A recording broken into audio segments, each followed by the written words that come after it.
Okay, let me just do this next section for you. I know where we got up to. We did all this stuff. We did all that. I think we got up, yeah, we got up to the double dragon. We didn't do the double dragon palms. Maybe I just did it, but okay. Let me just get into the feel of things.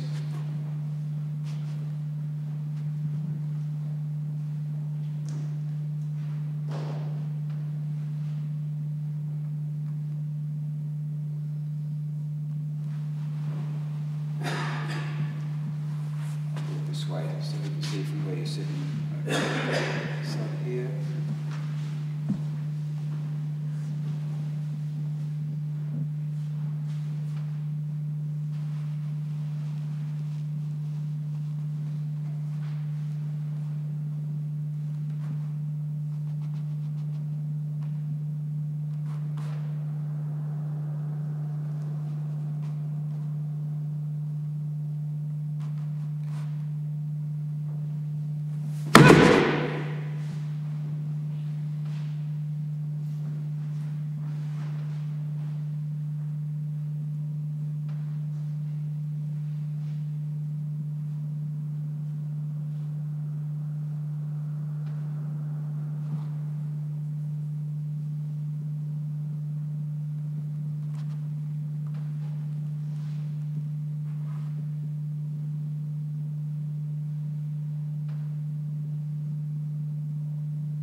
Okay, there's not that much new there from what we've already been talking about, in particular these moves here. For those of you who haven't been here, for these ones, the hands become so small, and as you go through the root methods, you'll see that the root methods were actually based upon this way of doing Anglo-Chan. This is how Anglo-Chan used to do the form for himself, his own benefit. And they call it drawing silk, or drawing silk around your hand. It's like I've got a piece of silk, or they used to call it a silk tie around your hand. So I'm pulling the silk through the hands like this.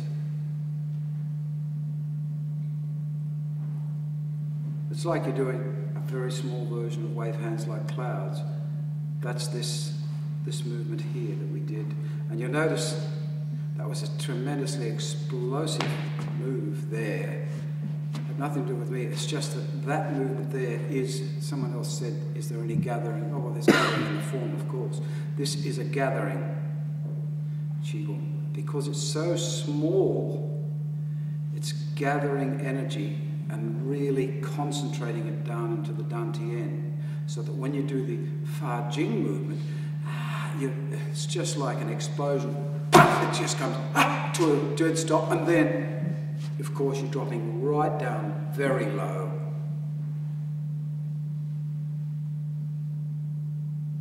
Into that posture.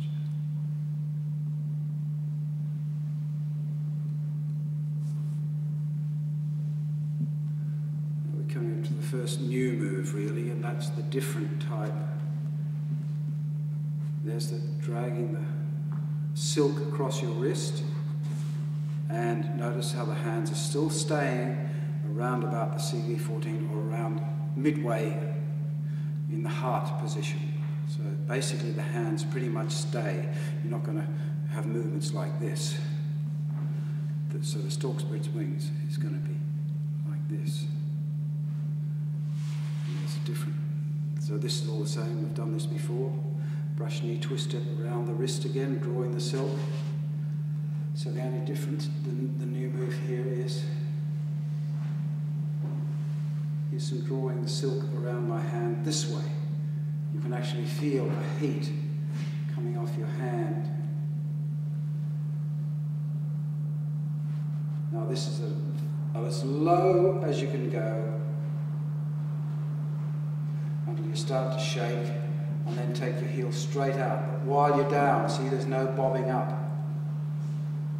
And now the hand comes through the dragon mouth point, and then through the other dragon mouth point, and pokes up for fan through back. So that's quite an important move from the very low move. You'll feel a really wonderful centering from here. Just there. It's a grounding move. Now see how my hand is coming through the dragon mouth point here. And then it's basically coming over the top of the other dragon mouth point.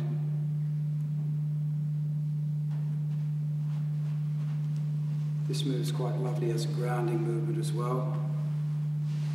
The right foot just slips around. Now here's a silk movement here. Notice how the hands don't go very far at all. And this is a lovely move too. There's in your center, see?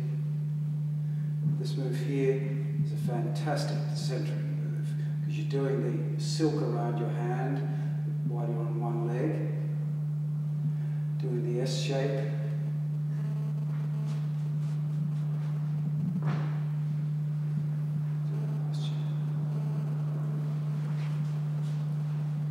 Once you've done that little section, you really will feel like you're a tree stuck in the ground.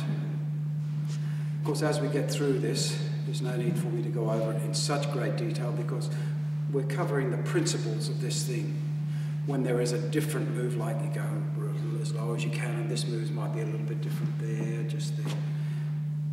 I'll cover those in greater detail as I did just then, but for the most part, it's this hands staying up fairly high-ish around the heart all the time. That's wave hands like clouds, by the way.